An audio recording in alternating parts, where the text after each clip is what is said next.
Même si les deux équipes auront un œil tourné vers la performance des Grecs contre les Argentins, tout reste possible entre la Corée du Sud et le Nigeria, qui s'affrontent ce mardi soir à Durban. Petit événement du côté des Super Eagles, la titularisation du vétéran Nwankwo Kanu. 12e minute, on retrouve le Nigeria à l'attaque. Sur le côté droit, Odia déborde Djongu avant de centrer au point de pénalty. Kalouché devance son vis-à-vis et inscrit le premier but de la rencontre. Grosse erreur du défenseur sud-coréen Duri. Le gardien Sung Kyung est battu. Le Nigeria mène 1-0. Pour la plus grande satisfaction de Lars Lagerbäck. Peu après la demi-heure de jeu, on retrouve Kalou Uche.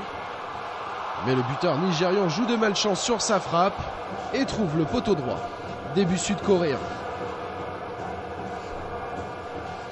Une aubaine pour les hommes de Woo Jung-moo, 41e minute sur ce coup franc tiré par Song Yeng. Lee Jun-so trompe la vigilance de l'ancien socialien à Folabi et ne laisse aucune chance à Enyama sur sa reprise à bout portant.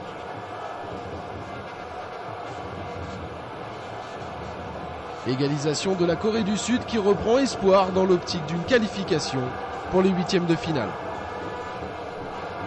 Un but partout, c'est le score à la pause.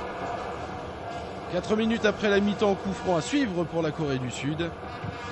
C'est le joueur de l'AS Monaco, Cho Yoon-park, qui s'en charge. Frappe enroulée splendide du numéro 10 sud-coréen qui trompe Vincent Enyama, surpris par le rebond du ballon.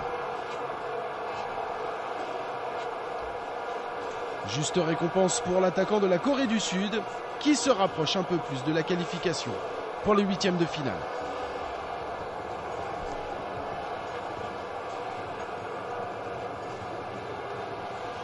« 66e minute sur cette belle combinaison côté gauche entre Aguila et Uche. Yakubu hérite du ballon seul devant le but. Mais l'attaquant du Nigeria manque l'immanquable et récolte la palme du plus gros raté de la Coupe du Monde.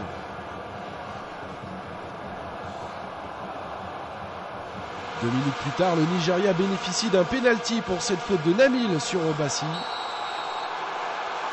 L'arbitre, M. Ben Kerenka, n'hésite pas une seule seconde. Yakubu a des choses à se faire pardonner. Le joueur qui évolue à Everton remet les deux équipes à égalité en prenant le gardien coréen Sung Kyung à contre-pied. De partout entre le Nigeria et la Corée du Sud alors qu'il reste encore une vingtaine de minutes à jouer dans cette partie. On en restera là entre les deux équipes. Que d'occasions manquées par les Nigérians en fin de match.